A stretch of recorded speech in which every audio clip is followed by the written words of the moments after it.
बिस्मिल्लाहिर्रहमानिर्रहीम। प्रोग्राम जायज़ा के साथ मैं हूं आपका मेज़बान डॉक्टर हुसैन थे। हिंदुस्तान के साथ अभी तक जो हमारी जंग हुई ball to ball, eye to eye, उसमें पाकिस्तान को 100% अल्हम्दुलिल्लाह कामयाबी मिली और उसको पूरी दुनिया ने इंडोर्स भी किया कि जो हिंदुस्तान है उस पाकिस्तान ने हिंदुस्तान के प्रक्षे उड़ा के रख दिए, उनका होश खो बैठे। नरेंद्र मोदी इतने तक कि वो कुछ मुबस्सिरीन का कहना यह है कि उसके सदमे में नरेंद्र मोदी इतने परेशान थे उस वक्त, ये हम नहीं कह रहे, ये इंटरनेशनल मीडिया की ऑब्जर्वेशन है कि he has attempted for suicide, और उसके जितने भी टीम के लोग थे वो इतने इस पर परेशान थे। लेकिन जो बेसिकली आरएसएस की आइडियोलॉजी है जिसके तहत ये बीजेपी बना, जिसका नरेंद्र मोदी आरएसएस का आज भी उसका नुमाइंदा है, उनकी एक फ़लसफ़ा है, उनकी एक आइडियोलॉजी है कि इंतशार फैलाना है। ये जो हिंदुस्तान है इसमें सिर्फ हिंदू लोग रहने के लिए पैदा हुए हैं, बाकी जितने भी और मज़ाहब हैं उनको कोई राइट नहीं है, वो चाहे मुसलमान हो, वो चाहे दलित हो, वो चाहे सिख हो, चाहे क्रिश्चियन हो, उनको उनकी आइडियोलॉजी में ये शामिल है कि उनको वहाँ से ख़त्म करना है हिंदुस्तान में। लेकिन अब आपने देखा कि ये स्टेट स्पॉन्सर्ड टेररिज़म जो हालिया बलूचिस्तान में हो रहा है, इससे पहले ये कनाडा में हुआ। जस्टिन ट्रूडो ने अपने हाउस में खड़े होकर बताया कि हमारे पास इस चीज़ के एविडेंस हैं। फिर जस्टिन ट्रूडो ने ये भी बताया कि जब G20 की मीटिंग हुई तो मैंने नरेंद्र मोदी को G20 के मीटिंग में सबूत पेश किए, एविडेंसेस दिए कि ये आपके जो लोग हैं, जो रा के एजेंट हैं, वो वहाँ पे स्टेट स्पॉन्सर्ड टेररिज्म कर रहे हैं। उनके पास कोई जवाब नहीं था। दूसरी बात, जब अभी हालिया ये सारा कुछ हो रहा था, जंग की तैयारी हो रही थी, तो ये जो नरेंद्र मोदी है ये इससे पहले अपने सर्विसेज चीफ से मिले, आर्मी चीफ से मिले, नेवल चीफ से मिले, एयर चीफ से मिले। उसके मिलने के फ़ौरन बाद उसने जो मीटिंग की वो उसने आरएसएस के चीफ से मीटिंग की। जब मैं हिंदुस्तान टीवी पे पाकिस्तान को रिप्रेजेंट कर रहा था तो ये मैंने क्वेश्चन उठाया कि ये जो आप बड़ी बड़ी बातें बैठ के वहाँ पे कर रहे होते हैं कि पाकिस्तान फलां कर रहा है पाकिस्तान, जबकि हम तो किसी टेररिस्ट को तो हमने कभी ओन ही नहीं किया ना। जितने भी हमारे पास अगर दहशत गर्दी के इंसिडेंट होते हैं, रियासत का एक ही हमारा मौक़िफ़ है कि हम टेररिज्म के अगेंस्ट हैं, हम टेररिस्ट के अगेंस्ट हैं। लेकिन जब मैंने ये क्वेश्चन किया तो उनकी जो मीडिया थी वो खामोश हो गई। दिखाएं जी, ये देखें आप, जो उनकी मीडिया थी वो किस तरह से खामोश हो गई। लेकिन अब हम आगे आते हैं।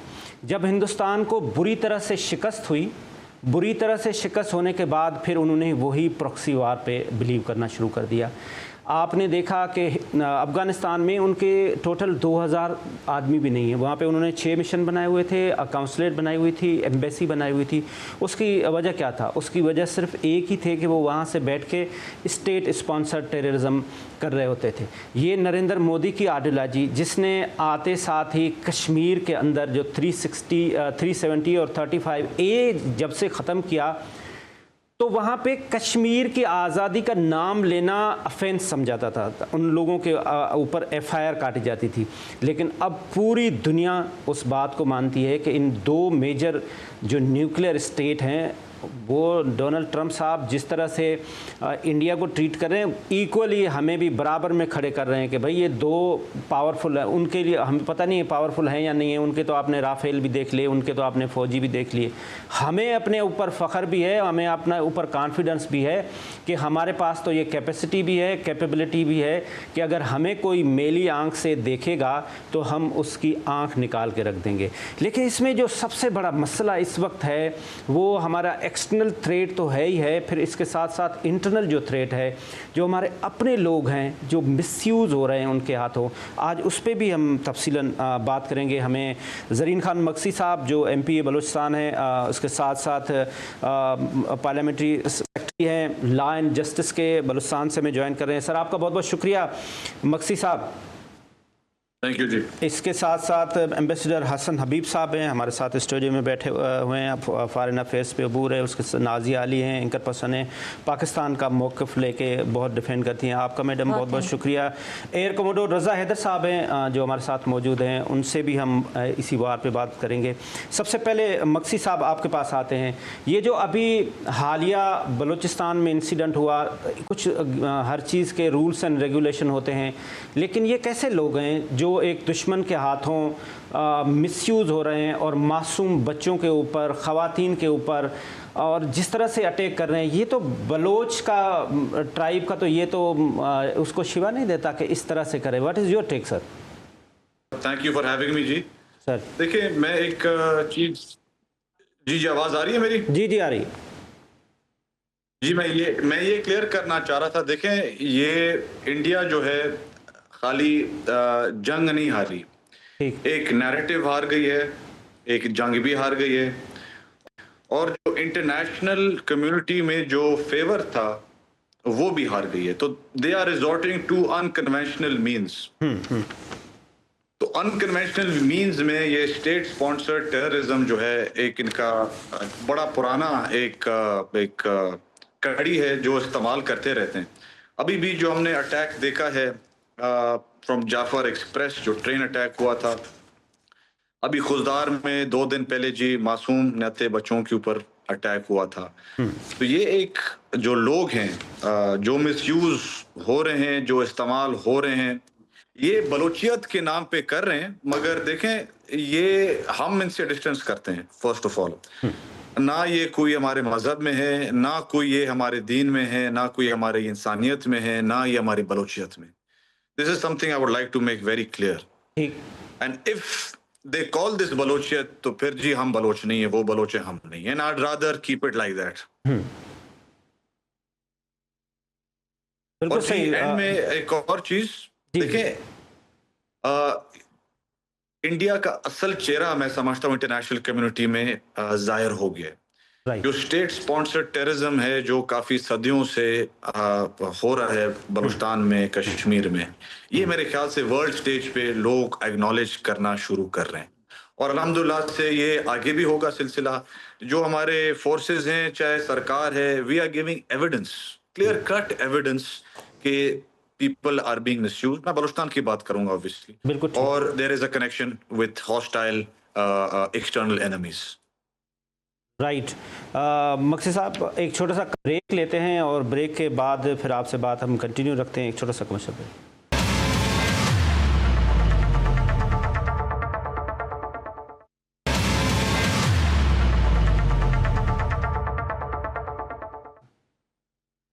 जी वेलकम बैक।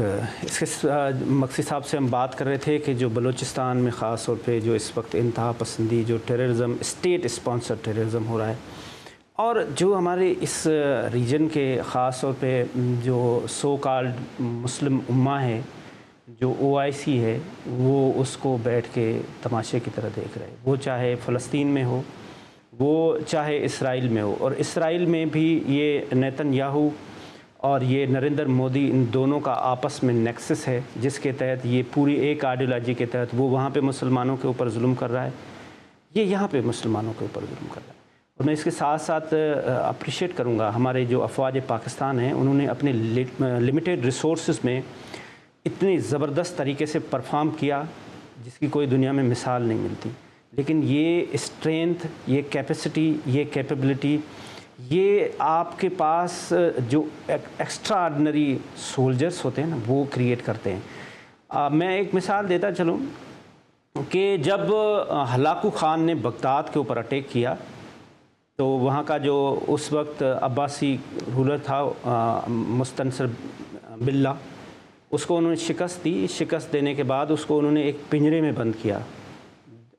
हलाकू ने पूरे बगदाद को आग लगा दी, लोगों को मार दिया, ख़ुद नहर फ़ुरात पे जाके बैठता था। फिर जब वो नीचे आया तो मुस्तनसर बिल्ला जो था वो चीखे मार रहा था कि मुझे खाना दे। तो उसने लोगों से पूछा कि ये क्या बोल रहा है। उन्होंने कहा सर ये रोटी मांग रहा है। तो उन्होंने कहा अच्छे बुलाएं इसको। बुलाया उनको। हलाकू ख़ान ने उसके सामने एक सोने का ईंट रखी, एक चांदी का रखा, एक उन्होंने कहा खाओ।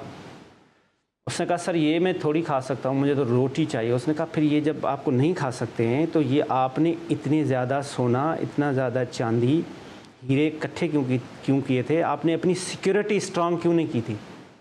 तो ये जो बड़े बड़े बुर्ज बना रहे हैं ना, बड़े बड़े नियॉन बना रहे हैं ना, उनको ये सोचना चाहिए कि हलाकू ने जब कनकर किया बगदाद को तो वहाँ पे क्या हुआ। और पाकिस्तान आज अल्हम्दुलिल्लाह हमारी इकनॉमिक स्टेबिलिटी चाहे इफ़ एंड बट में है, लेकिन हम अपनी सिक्योरिटी स्ट्रेंथन, और मैं चाहूँगा कि हमारी जो डिफेंस बजट है, गवर्नमेंट ऑफ पाकिस्तान को चाहिए कि उसको फिल फॉर रिव्यू करें, क्योंकि हमारी $8 बिलियन है, हमारा जो दुश्मन है उसकी $80 बिलियन बजट है, तो उस पर ज़रूर सोचना चाहिए। मिस्टर साहब, मैं आपके पास आऊँगा। ये जो इस वक्त हिंदुस्तान का एक स्टेट स्पॉन्सर टेररिज्म ग्लोबली चल रहा है, वो चाहे अमेरिका हो, वो चाहे कनाडा हो, फिर आप देखें वो किस तरह से सिखों पे ऊपर हमला, किस तरह से मुसलमानों के ऊपर हमला, आप समझते हैं कि ये कोई यूएन का रोल भी बनता है, कोई इंटरनेशनल ये जो प्लेयर्स हैं इनका भी कोई इंटरवीन का रोल बनता है इसमें? Thank you very much. देखिए, पहली बात तो ये है कि जो मोदी साहब हैं उनको हमें समझने की ज़रूरत है। मोदी साहब की जो प्लेबुक है वो एग्जैक्टली वही जो इजराइल की है। बिल्कुल इजराइल वही जो इजराइल का था। और आपको पता है पहलगाम से पहले इजराइल और इंडिया की जॉइंट एक्सरसाइज कश्मीर में हो रही थी। हाँ जी। ये जो ड्रोन्स और ये सारा प्लान था ये मोस्ट प्रोबेबली इजराइल का था। इंडियंस जो थे उन्होंने वो प्लान फॉलो किया जो था। उनसे ये गलती हुई कि इजराइल को रेजिस्टेंस नहीं मिलती, यहाँ एक क्रेडिबल रेजिस्टेंस थी। बिल्कुल ठीक। तो और मोदी साहब जो हैं वो बहुत इफ़ेक्टिवली मुसलमानों को स्प्लिट कर रहे हैं। अगेन इजरायली वो है, उनको मुसलमानों से जिनसे नफरत है वो मुसलमान हैं जो इंडिया में रहते हैं या नेबरहुड में रहते हैं। उनको ईरान के मुसलमानों से, यूएई के मुसलमानों से, कतर, बहरीन, जॉर्डन, इन मुसलमानों से नहीं है। तो उन्होंने बड़ी इफ़ेक्टिवली अपने आप को प्रमोट किया है बाहर की तरफ, और अपने मुसलमानों पे और नेबर्स में, चाहे वो बांग्लादेश हो, चाहे पाकिस्तान हो, मालदीव हो, नेपाल हो, उस पर वो जुल्म कर रहे हैं। और ये सारी जो इनके जो टेररिज्म है, स्टेट स्पॉन्सर टेररिज्म जो है, उसमें आप देखें कि वो पकड़े भी गए हैं। अमेरिका में भी उनके खिलाफ क्रेडिबल एविडेंस है। कनाडा ने तो उनके साथ बहुत ज़्यादा किया। हमारे यहाँ भी उन्होंने विजिटिंग सिख जो बेचारे ज़ियारत को आए थे उनको भी कई को मारा। लेकिन अनफॉर्चुनेटली हमारा वाला नैरेटिव इंटरनेशनल नहीं। अब आप आए आपके क्वेश्चन की तरफ कि क्या यूएन का रोल है? बिल्कुल यूएन का रोल है। यूएन के कंसर्न इदारे हैं जो टेररिज्म को देखते हैं, और उसमें अगर हम बहुत ज़ोर से अपने फोल्डर के साथ जाएं तो असर पड़ सकता है। जैसे अभी हम लोगों ने अपनी टीम्स भेजनी शुरू की। मैं इससे भी सवाल इस ऐड कर देता हूं कि ये टीम से आप कितना देखिए, मेरे बहुत सारी टीमें जाना चाहिए। दुनिया में इस वक्त बहुत सारे लोगों को हमारा नैरेटिव ही नहीं पता है। उनको इस इशू का ही नहीं पता है कि इंडिया पाकिस्तान में क्या हो रहा है। तो this provides us opportunity. Kashmir दोबारा से फोकस में आ गया, जो हम बहुत सालों से बड़ी बात है कि वो, और ये इंडिया की गलती की वजह से आया कि अब दुनिया जो है सब जगह। मैं कुछ दिन पहले तेहरान में डायलॉग फोरम में था, हर डेलीगेट कश्मीर का नाम ले रहा था। और वो बड़ी बड़ी न्यूज़ एजेंसीज ने, बीबीसी ने, CNN ने ये लिखा कि ये इन दोनों के दरमियान फ्लैश पॉइंट क्या है। जी, वो फ्लैश पॉइंट एक ही। हमें अब इस मौके से फ़ायदा उठाना चाहिए। हमें सिर्फ ये नहीं कि बड़े मुल्कों में भेजें, छोटे छोटे मुल्कों में भी हमें अपने डेलीगेशन भेजें। ठीक है, वजीर ना जाएं, एक्सपर्ट्स जाएं, हमारे जो है फॉरेन अफेयर्स के, सिक्योरिटी के, छोटी छोटी टीम जाएं। भले एक दिन रुकें मुल्क में, लेकिन मिल के उस पॉइंट को एम्फसाइज करें और लोगों से कहें कि जी आप एक रोल प्ले करें। इस वक्त इंटरनेशनल कम्युनिटी का अगर रोल हम इन्वॉल्व करा दें इसमें, तो ये हमारी सबसे बड़ी फतह होगा। नाज़िया, मैं आपके पास आऊँगा। मैडम, आपने भी काफ़ी सारे इस पे प्रोग्राम्स किए। आपने किस तरह से देखा जो पाकिस्तानी मीडिया का रोल था, और जिस तरह से वो वहाँ से जोकर्स बैठे थे हिंदुस्तान में, आपने इसको किस तरह से कंक्लूड किया? और पाकिस्तानी मीडिया ने बड़ा अच्छा रोल प्ले किया, बड़ा साउंड। और what is your take? First of all thank you so much, thanks for inviting मी।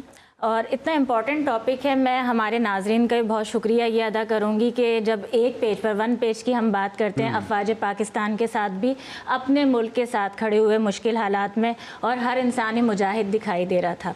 लेकिन यहाँ बड़ी एक अहम बात है हुसैन, जो हमें अपने नाजरीन को भी बतानी है कि जहाँ हम बात भारत की या पाकिस्तान की करते हैं, तो कभी भी हम ये कह ही नहीं सकते जिस दिन से हमारा अर्ज़ पाक वजूद में आया है, दुश्मन को हज़म नहीं हुआ। उन सानेहात पर, उन चीज़ों पर हम बात करेंगे। लेकिन सबसे पहले मीडिया के लिए, जहाँ हम अपनी अफवाज पाकिस्तान की बात करते हैं, तो मैं शुक्रिया भी अदा करूँगी जब हम फील्ड मार्शल साहब की हमारे बात करते हैं, DG ISPR साहब की, कि उन्होंने बाकायदा तौर पर तमाम हमारे जितने भी हमारे एंकर पर्सन हैं, हमारे मीडिया के लोग हैं, उनकी तारीफ़ की। और मीडिया के हम बतौर यानी हम नुमाइंदा बनते हुए अपने मुल्क के हम साथ खड़े रहे और हमने कार्टून नेटवर्क नहीं दिखाया, हमारी आवाम भी जानती है। और एक सबसे बड़ी चीज़ ये बहुत अहम है कि जहाँ मिस इन्फॉर्मेशन होती है कि ये कर दिया, वो कर दिया, ख्वाब, मैं तो इससे पहले से कहती आ रही थी कि वो ख्वाब में जंगें जो हमारी बेशतर पुरानी भी हैं, तो उसको भी ख्वाबों में जीता है वैसे तो, लेकिन उसके बाद वो किस तरह से हारे हैं, किस तरह जहाज़ छोड़ के भागते थे, बल्कि आ जाते हैं तो हम तो चाय पिलाते हैं उन्हें, तो वो दुनिया ने देखा। लेकिन यहाँ अगर हम इशूज़ की बात करते हैं, मीडिया की बात करते हैं, तो वहीं पर मैं ये कहूँगी कि मिस इन्फॉर्मेशन जो कहा जाता है वो सिर्फ हमारी मीडिया की, जब हम बात करते हैं सोशल मीडिया, अभी दौर है जदीद, और सोशल मीडिया के ज़रिए जिस तरह से हम मुजाहिद की बात करते हैं, तो हमारे मीडिया के सारे लोग हों या हमारी जितनी भी नेशन है पाकिस्तान की, उन्होंने बतौर ख़ास यानी हर चीज़ छोड़कर फोकस जो किया है मिस इन्फॉर्मेशन की, जब हम बात करते हैं कि पैनिक नहीं फैलाया। इस चीज़ की हम भी रिक्वेस्ट कर रहे थे कि हमें अपनी अफवाज पाकिस्तान पर पूरा भरोसा था कि हमारी सरहदों की हिफाजत करने वाले कोई ऐसे ही नहीं है। और सबसे बड़ी बात जब हम करते हैं कि हम बारहा कहते आ रहे थे कि दुश्मन हमारी सफ़ों में मौजूद है। हम रिसेंटली बलूचिस्तान के ही साने की बात कर लेते हैं, अभी साने की खुशदार की, कि जहाँ मासूम बच्चों की बस के साथ जो हादसा यानी सानिया किया गया, तो वहीं अगर आप गौर और फिक्र करें हमारे नाजरीन, तो वो ये देखें कि हम सकूत ढाका की जब बात करते हैं उसी डेट पर सानिया APS क्यों रूनुमा हुआ। तो ये बहुत बड़ी साजिश है जब हम भारत की बात करते हैं। और जिस हुकूमत की हम बात करते हैं, जब हम मोदी सरकार की बात करते हैं, वो मेरे नज़दीक एक कार्टून खुद है। जब कार्टून नेटवर्क जिस मुल्क का मीडिया बन चुका हो, जिसके एंकर जहाँ पे चेक एंड बैलेंस ना हो, जहाँ पर वो अपनी बांसुरी बजा रहे हों और वो चेक ना कर रहा हो, लेकिन हमें खुद सोचने की, समझने की ज़रूरत है गद्दारी कहाँ से वजूद में आती है। हम जब पॉलिटिकल पार्टीज़ की बात करते हैं, इस बार हमने इस मुश्किल सूरत हाल में देखा, स्टिल हम देख रहे हैं, लेकिन वहाँ कहा जाता है ना कि आस्तीनों में सांप होते हैं। अब हमें ये देखने की ज़रूरत है कि हम इंटरनेशनली जब हम हिकमत अमली की बात करते हैं, अफवाज पाकिस्तान ने क्या मैसेज दिया है पूरी दुनिया को इस वक्त, भारत का और ख़ास तौर पर मोदी का चेहरा साफ दिखाई दे दिया गया है कि जहाँ आप कहते थे कि आपका राफेल, आपको तो राफेल आपका जो फेल हुआ, राफेल की आपको बड़ी ज़रूरत थी, लेकिन वो बुरी तरह फेल हो गया। और जब हम अपनी बात करते हैं ना, जब हम अपने मुजाहिदों की बात करते हैं, अपनी अफवाज की बात करते हैं, तो ये हमारे पाक फ़ज़ाइया की अगर अफवाज होती बिल्कुल आप सही कह रहे हैं, दिखाते। हाँ जी, हम अभी एक ब्रेक लेते हैं और ब्रेक के बाद हम एयर कमांडर साहब से भी सवाल करते हैं कि उन्होंने अभी चाय की फैसिलिटी ख़त्म कर दी, इस मरतबा चाय नहीं पिलाई, कुछ और पिलाई। छोटा सा ब्रेक लेते हैं।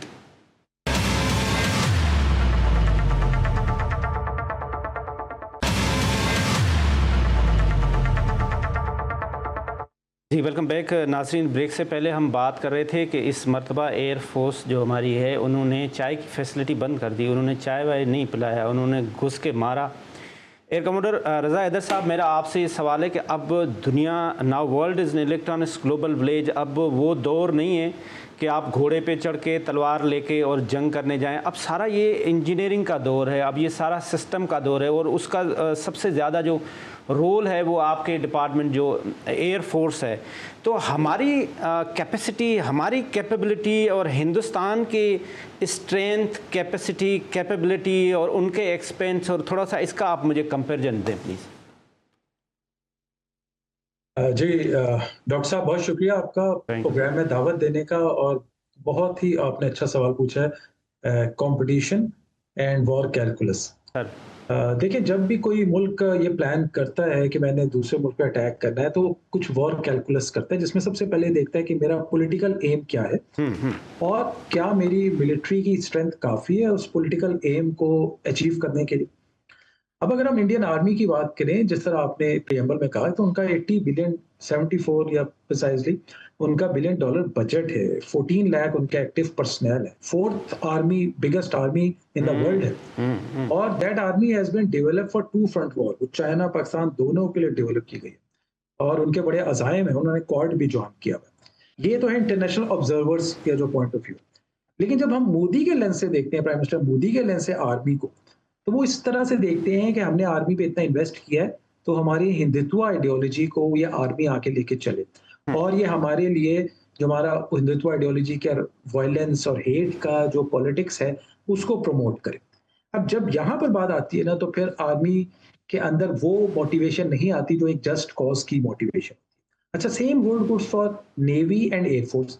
एयरफोर्स उनकी वेल ट्रेंड है, मैं ये कहूँगा, और उनकी न्यूमेरिकली स्ट्रेंथ भी ज़्यादा है, नंबर ऑफ एयरक्राफ्ट हमसे, लेकिन उनके अंदर बड़े इश्यूज हैं। 2019 में तो उनके पास राफेल नहीं था, चले मानते हैं, अब तो उनके पास राफेल भी आ गया था, तो उनकी मिलिट्री असेसमेंट पूरी हो गई थी। इसका मतलब दे वर थिंकिंग कि अब हमारी स्ट्रेंथ पूरी है टू अटैक पाकिस्तान। बिल्कुल ठीक। लेकिन अल्हम्दुलिल्लाह जो दूसरी साइड पर पाकिस्तान एयरफोर्स और पाकिस्तान आर्म फोर्सेस हैं, और अगर मैं पर्टिकुलरली उस इवेंट की बात करूं, तो पाकिस्तान एयरफोर्स जो है वो ट्रेंड हुई है एंड ब्रॉट अप है to fight with an enemy which is much higher in numbers. तो हमने क्या किया है, क्वांटिटी को क्वालिटी से केटर किया। राइट। और क्वालिटी में क्या आ जाता है, quality of training, quality of equipment, quality of leadership और फिर एयर स्ट्रेटेजी। ये वो चीजें होती हैं जिससे फिर आप काउंटर करते हैं एक उस आर्मी या एयरफोर्स को जो नंबर्स में आपसे बहुत ज्यादा हो। बिल्कुल ठीक। और सबसे बड़ी बात है डॉक्टर साहब जो मैं समझता हूँ, वो जस्ट कॉज की वॉर है।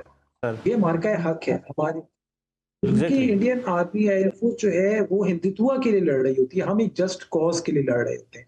और इस पर्टिकुलर इवेंट की अगर आप बात करें जो 6-7 मई को हुआ, ये तो अल्हम्दुलिल्लाह इसमें जो मल्टी डोमेन ऑपरेशन जो टर्म आजकल बहुत यूज भी हो रही है, जिसमें हम अपनी तमाम कैपेबिलिटीज को कन्वर्ज करते हैं इनटू अ सिंगल फोर्स, जिसमें आपके एसेट्स आ जाते हैं, जिसमें एयरक्राफ्ट भी होते हैं, ड्रोन्स होते हैं, साइबर, ईडब्ल्यू, ये सब जब कन्वर्ज होता है इंक्लूडिंग स्पेस, तो वो एक मल्टी डोमेन ऑपरेशन क्रिएट करता है। तो आपका सवाल का जो जवाब वो बनता ये है कि हमने अपनी क्वालिटी ट्रेनिंग, इक्विपमेंट और लीडरशिप के थ्रू इतने बड़े फौज को काउंटर किया। ग्रेट। मक्सी साहब, मैं आपके पास आना चाहूँगा कि अब वे फॉरवर्ड क्या है। ये यहाँ बलूचिस्तान में जिस तरह से ये हमारा एक जो दुश्मन है वो अपने यहाँ पे लोगों को मिसयूज़ करता है, वहाँ पे एक सबसे बड़ा जो मसला मैंने ऑब्ज़र्व किया अभी जब मैं बलूचिस्तान वर्कशॉप में था, तो वो जो area A and area B है, जो 18% पे एरिया ए है, फिर 82% पे एरिया बी है। अब जहाँ बी है वहाँ पे लेवीज़ है, वहाँ पे एफसी है, उनका कोई ज़्यादा गिरफ्त कंट्रोल नहीं है। डू यू सजेस्ट कि ये पूरे बलूचिस्तान में एरिया ए ही हो जाए जिसको पुलिस कंट्रोल करे, या आपके पास वे फॉरवर्ड कुछ और है?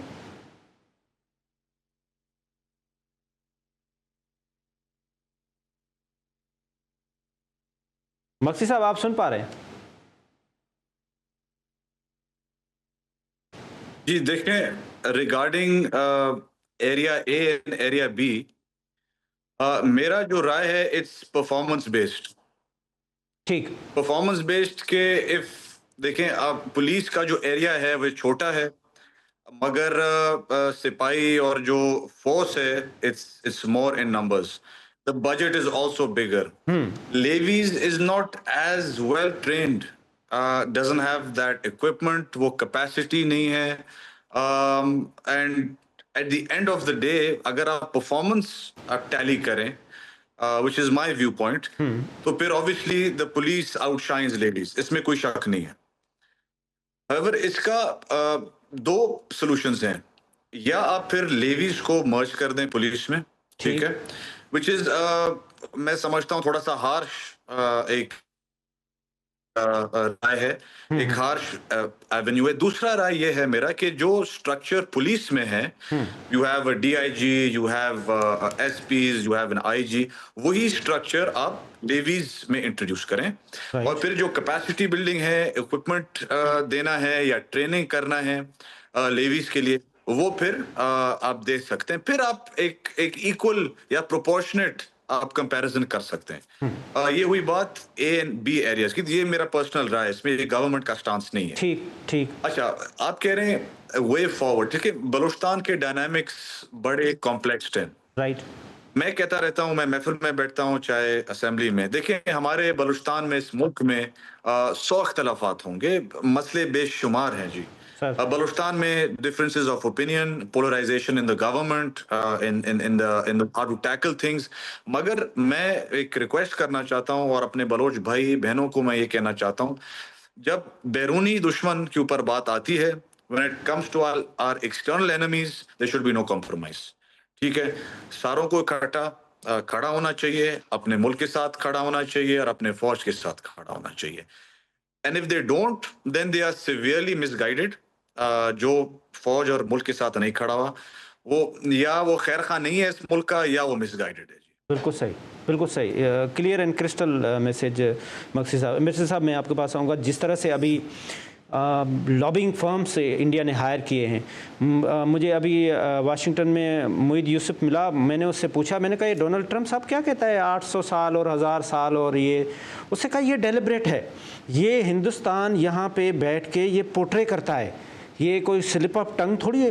वो कहता है कि ये मुसलमानों ने हमारे ऊपर 800 साल जुल्म किया है, जबर किया है, हुकूमत की है, लिहाजा आप हमें ये हिंदुस्तान वापस दें. अब उनके लॉबिंग फर्म्स वहाँ पे, ये सारे जो आजकल तो बयानात भी पैसों से आते हैं ना, ये जो बड़े बड़े लीडरशिप है.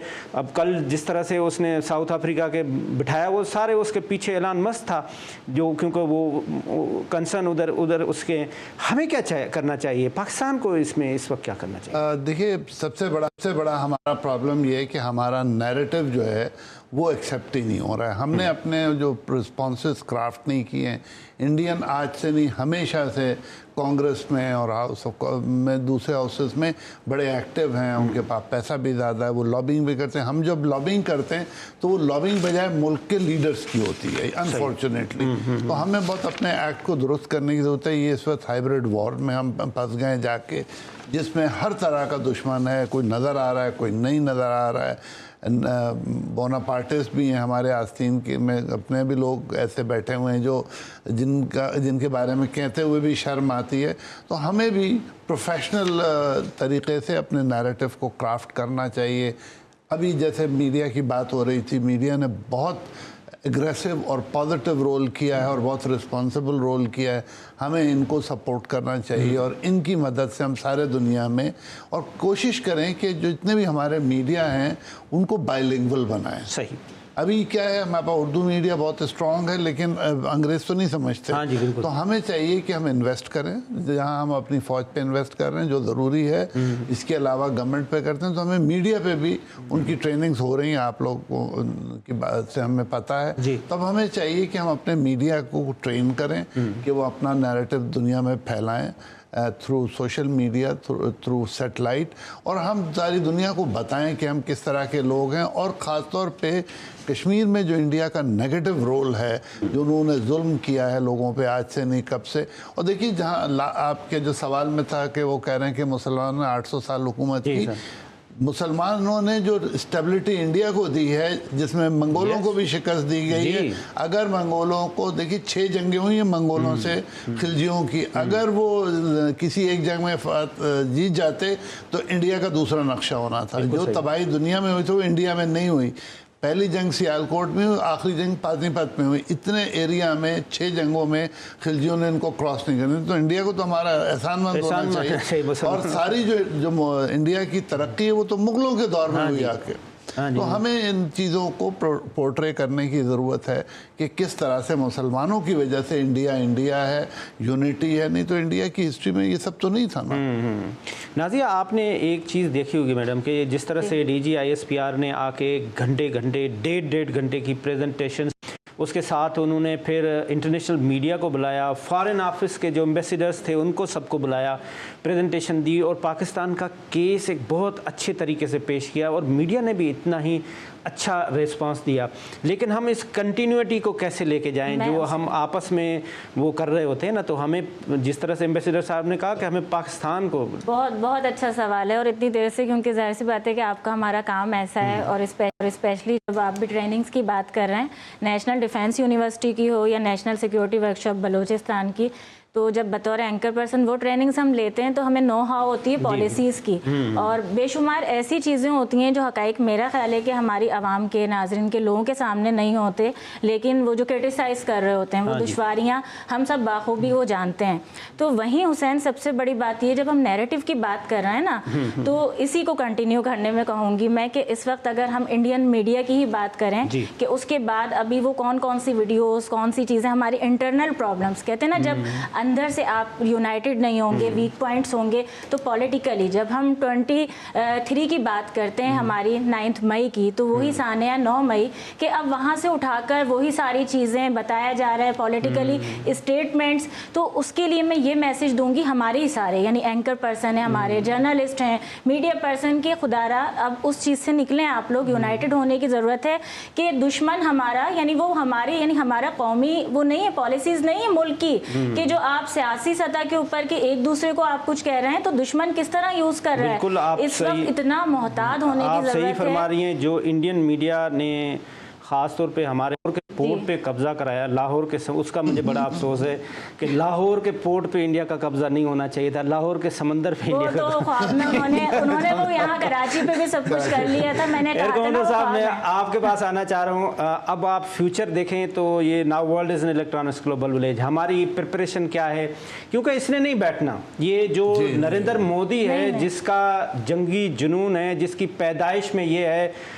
अभी मैं एक इसका जो इंटरव्यू था करण थापर के साथ वो मैं देख रहा था, अब तो सारे ही गोदी मीडिया हैं उसके आगे पीछे घूम रहे थे बेचारे, उनके पास कुछ है नहीं। तो करण थापर ने इससे कोई 2004 में इंटरव्यू किया है, जिसने ये उसके इंटरव्यू से उठ के चला गया, उसने उसको कहा कि आप कातिल हैं गुजरात के, आप किलर हैं, तो उनको जवाब नहीं। तो इसके तो वो माइंड में है, इसने तो जंग करनी है। तो हमारी प्रिपरेशन कितनी है अल्हम्दुलिल्लाह, और हमारी कैपेबिलिटी और कैपेसिटी क्या है आखिर में सर? जी डॉक्टर साहब, बहुत अच्छा आपने सवाल किया है कि हमारा फ्यूचर स्ट्रेटेजी या फ्यूचर वॉरफेयर के हिसाब से हमारा क्या है सर। अभी एम्बेसडर साहब ने हाइब्रिड वॉरफेयर की बात की, नैरेटिव्स की बात की। मैं चाहूँगा इसमें 5th जनरेशन वॉरफेयर को थोड़ा सा हमारे अब आजकल, क्योंकि ये 5th जनरेशन वॉरफेयर चल रही है और इसको समझने की भी जरूरत है। इसके मेनली 3 एलिमेंट्स होते हैं। Number 1 is technologies, emerging technologies. Number 2 is cyber warfare and number 3 is psychological warfare. Psychological warfare mainly media warfare है और नैरेटिव्स की वॉर है, जिसकी अभी हम बात भी कर रहे थे, और ये बहुत इंपॉर्टेंट वॉरफेयर है। आप लोगों ने माशाल्लाह ये बहुत अच्छी लड़ी है। पाकिस्तान ने साइबर वॉर भी बहुत अच्छी लड़ी है। कमिंग टू द टेक्नोलॉजीज में अब ये सवाल आता है कि वो कौन सी टेक्नोलॉजीज हैं जो बड़ी इंपॉर्टेंट है फॉर नेशनल सिक्योरिटी। राइट। तो मैं एक आपके थ्रू सामाइन से ये शेयर करना चाहूंगा कि लिस्ट ऑफ 18 एमर्जिंग टेक्नोलॉजीज ऐसी हैं जो last year United state science and technology council ने इशू की थी, that these 18 emerging technologies are critical for the national security.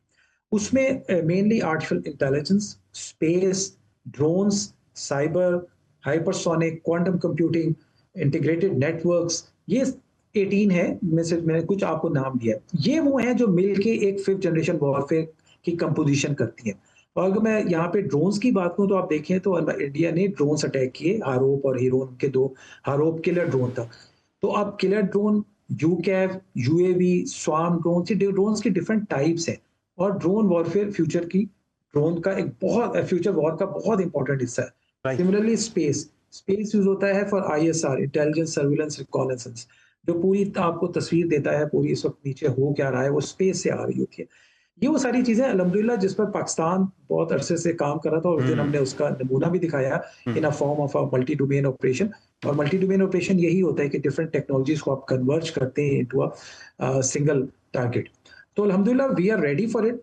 जिस तरह आप कह रहे हैं कि एक्सपेक्टेड है, तो अगर है तो इंशाल्लाह we are ready for it. आप लोग अपना माशाल्लाह साइकोलॉजिकल वॉरफेयर भी कर रहे हैं, तो साइबर में हम लोग वैसे ही माशाल्लाह बहुत शुक्रिया एयर कमांडर रज़ा हैदर साहब, नवाबजादा ज़रीन मक्सी साहब, एम्बेसडर हसन साहब, मैडम नाजिया साहिबा, आप लोगों ने टाइम दिया। इसके साथ आज का प्रोग्राम ख़त्म हुआ, लेकिन इस मैसेज के साथ कि पाकिस्तान अल्हम्दुलिल्लाह वही कैपेसिटी, वही कैपेबिलिटी के साथ हम, जब हमारी अगर इंडिया से कोई बात होती है, कोई जंग की बात हो, तो फिर हमारे पास 25 करोड़ अफवाज है, हमारे पास फिर 8 लाख और 5 लाख और ऐसा नहीं है, फिर हमारे पास 25 करोड़ अफवाज है। मुझे किसी साहब ने बताया, एयरफोर्स के अफसर ने, मैंने जब वहाँ पे मिसाइल फायर कर रहे थे तो वहाँ पे सिविलियन लोग बैठे हो, तो मैंने उससे सवाल किया कि ये क्या करें, सेफ्टी प्रिवेंटिव तो मेरे तो लें।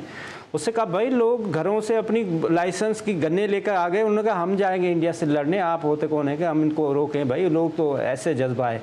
तो अल्हम्दुलिल्लाह आज भी वही जज्बा है, और हमें सबको मिल के इसी जज्बे के साथ पाकिस्तानी इकानमी को भी बूस्ट करना चाहिए। खुदा हाफिज़। पाकिस्तान जिंदाबाद।